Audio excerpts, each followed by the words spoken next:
Breaking Jain news. ये गुरुजी की शुरू से धारणा रही कि ये सिर्फ प्रदर्शन की चीज नहीं है, ये आत्मदर्शन की चीज है, आत्मा की महसूस करने की चीज है। इनके पीछे कोई प्रदर्शन नहीं।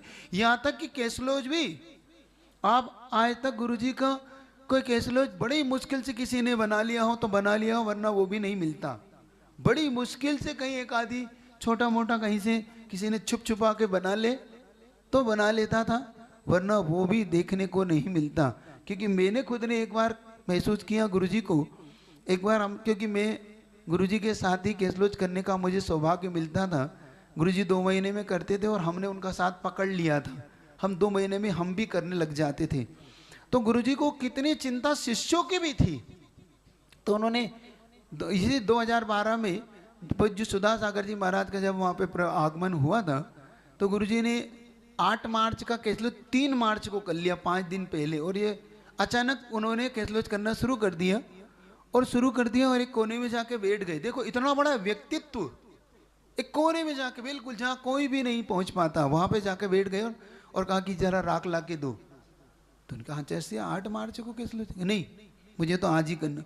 राख ला के दे दी और राख ला के देके पूज्य कुछ और महाराज मल्ली सागर जी वगैरह और दुर्लभ सागर जी और भी 2-3 महाराज, हम लोग सब साथ में कैसलोज गुरुजी के करते थे। तो मल्ली सागर जी ने देखा कि भाई कैसलोज कर रहे हैं, तो उन्होंने कहा हम गुरुजी मैं भी करना चाहता हूँ। तो गुरुजी ने कहा हाँ ले लो। तो गुरुजी के मुख से शब्द निकला, वो विशाल को भी तो करना है। तो उन्होंने कहा हाँ महाराज जी वो भी करना है, लेकिन वो तो दर्शन कर रहे हैं। हाँ देख लो बस। उन्होंने इतना संकेत दिया और मल्ली सागर जी ने मुझे संकेत दिया कि आचार्य जी तो कैसलोज कर रहे हैं। अरे मैंने क्या 8 तारीख का कैसलोज है, मेरे तो वैसे ही छोटे हैं। तो कहे नहीं देख लो।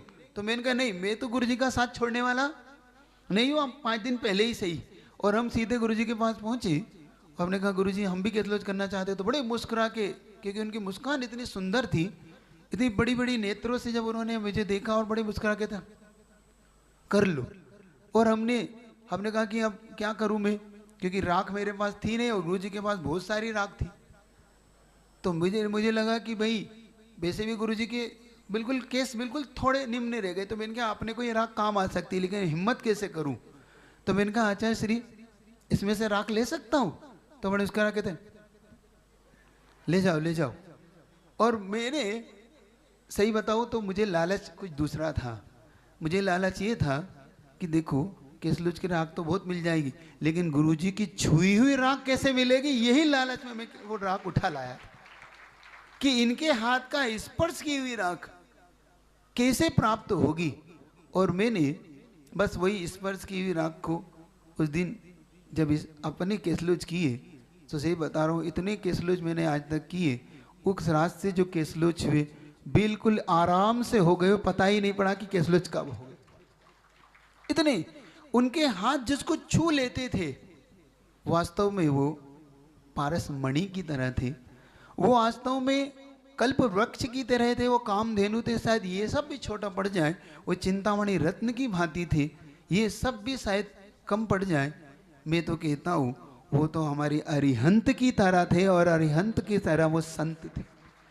अब देखो जब उन्होंने 14 फरवरी को वसंत पंचमी के दिन शुभ मुहूर्त में उन्होंने शायद सल्लेखना का वो व्रत ग्रहण कर लिया और उस दिन उन्होंने पानी इत्यादि लिया और थोड़े से बता रहे थे भैया कि उन्होंने मात्र कुछ अंजलि पानी लिया और बैठ गए। तो डॉक्टर स्वप्निल जो वहाँ पर उनकी पूरी देखरेख कर रहे थे, उन्होंने पूछा कि गुरुजी आपने आज पानी लिया। तब उनका वो अंतिम वाक्य था, जो लेना था वो मैं ले चुका, अब मुझे कुछ भी नहीं लेना।